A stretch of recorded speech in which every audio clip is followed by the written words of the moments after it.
Sometimes the most important things, the things that really matter, they're the ones nobody wants to talk about. Yeah, it's like that elephant in the room that everyone pretends isn't there. Exactly.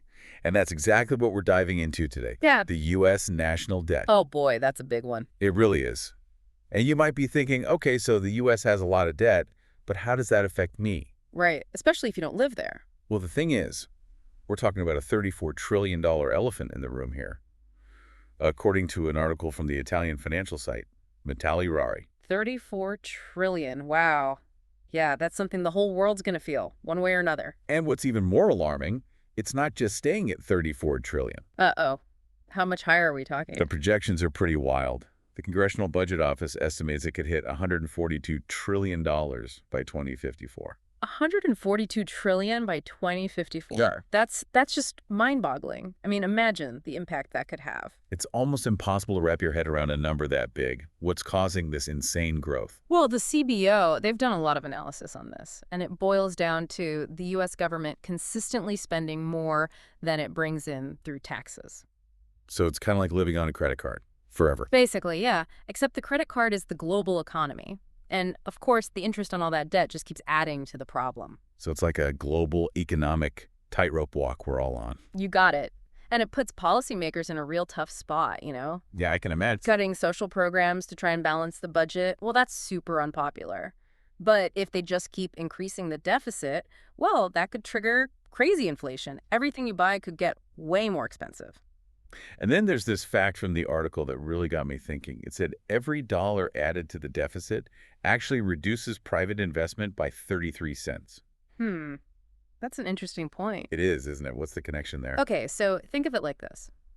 When governments borrow a ton of money, to cover those deficits, they're basically competing with businesses for investment dollars.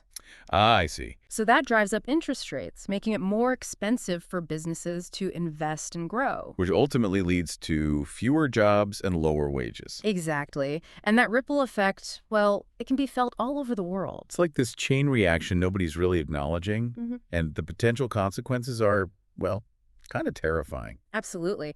And what's even more concerning, the article points out that while this debt bomb is ticking, nobody seems to be paying attention, at least not in a meaningful way. It's like we're all just fiddling while Rome burns. I know, right? It's like this giant elephant in the room, but everyone's decided to just ignore it. Exactly. And the article highlights how, in Europe, discussions about U.S. elections often revolve around the hot-button issues like immigration or NATO. Right. But the U.S.'s handling of its debt, which arguably has a way bigger impact on the global economy, it just gets pushed to the side. It's a classic case of misplaced priorities. So we've got this massive national debt. It's growing fast, and it has the potential to impact everyone, everywhere. Yeah, pretty much sums it up. But the question is, why are we so bad at addressing this? Is it just too big and scary to even think about? Well, it's certainly a complex issue. There's no doubt about that. And there are no easy answers. I get that, but still. Part of it is political. No politician wants to be the one to say, hey, we got to raise taxes, or sorry, we need to cut some popular programs. And part of it, well, it's just human nature. How so? We don't like to face uncomfortable truths, do we? Especially when they seem impossible to solve. But ignoring the problem doesn't make it go away. So true. So that leads us to the big question. What can we actually do about this? Are there any viable solutions out there? There are, actually, though they're often not very popular, politically speaking. Like what?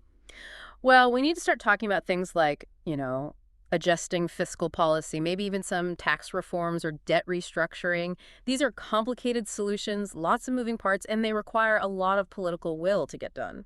So the solutions exist, they're just not easy. And it's more about getting people to understand the urgency of the situation. Absolutely. And that's where you, our listener, come in. Oh. It's easy to feel powerless in the face of a problem this big. Yeah, I can see that. But remember, change starts with awareness. Understanding the problem is the first step towards demanding solutions. Okay, so we've really laid out the problem. But now what? Where do we go from here? What can people actually do to make a difference? I mean, it feels kind of like yelling into the void, Yeah, I get that. That's where informed action comes in. Informed action, okay. The first thing is to educate yourself. Really delve deeper into this whole national debt thing, like what's driving it, what are the potential solutions, and then engage in conversations about it. Conversations. Yeah, talk to your friends, your family, colleagues. Even bring it up with your elected officials. I mean, that's a pretty big leap for most people, right? To go from Yeah. talking about, like, what's on sale to, hey, have you considered the national debt? It is, but it's really important. Politicians, they respond to the concerns of the people they represent. If enough people make it clear that this is a priority, well, they're more likely to take action. So awareness and conversation are key. Right. But what about more concrete actions? What can people do beyond just talking? Well, you can support organizations that are out there advocating for fiscal responsibility. Participate in those local town halls, community discussions, things like that. And probably most important, become a more informed voter. Right, because when we're electing officials, we need to be asking them the tough questions about how they plan to tackle the debt. Exactly. Don't just get distracted by those flashy campaign promises. Really look beyond the sound bites, and delve into their actual economic platforms. Do they even have a plan for addressing the debt? Is it realistic? Is it sustainable? Those are the questions we should be asking. This whole deep dive has been really eye-opening. It's so easy to get caught up in day-to-day life and just ignore these bigger systemic issues. But as we've learned today, ignoring the problem doesn't make it go away. It really doesn't. And remember, the U.S. national debt, it's not just some number on a balance sheet. It represents the future we're building. Or maybe jeopardizing. The decisions we make individually and collectively, they have a huge impact. So to our listener, we leave you with this. Don't let the conversation end here. Yeah, keep learning, stay informed. And most importantly, use your voice. Demand action. The future really does depend on it. Yeah. Okay, so we need more engaged citizens, right, when it comes to these big economic issues. But how do we bridge that gap? It's not like the average person has, a degree in economics. No, not at all. And that's where I think accessible information is so important. We need resources that explain these complex topics, break them down into language anyone can understand, but without sacrificing the accuracy. It's like translating, like, economic jargon into plain English. Exactly. It's not just raising awareness, it's about making the information actually digestible, relevant to people's lives. That makes sense. It's funny, the article we've been talking about, it mentioned how nobody seems to be talking about the debt, even during a presidential election. Why do you think that is? Well, I think part of it is the way these economic issues get framed. Yeah. They can seem so abstract, disconnected from everyday life. Yeah, I can see that. We need to do a better job of connecting the dots, show people how this directly affects their lives, their wallets, their jobs, even their future. Because it's not just numbers on a spreadsheet, right? Yeah. It's real-world impacts on people. Absolutely. If we can show people how the national debt impacts like their ability to buy a home or afford college or retire comfortably, then they're more likely to pay attention and demand action. It's a wake-up call for sure. This whole deep dive has been, it's easy to think, well, someone else will handle this. Right. But that's not how it works. It takes individual responsibility and collective action to tackle a problem this big. And that's what we really want people to take away from this.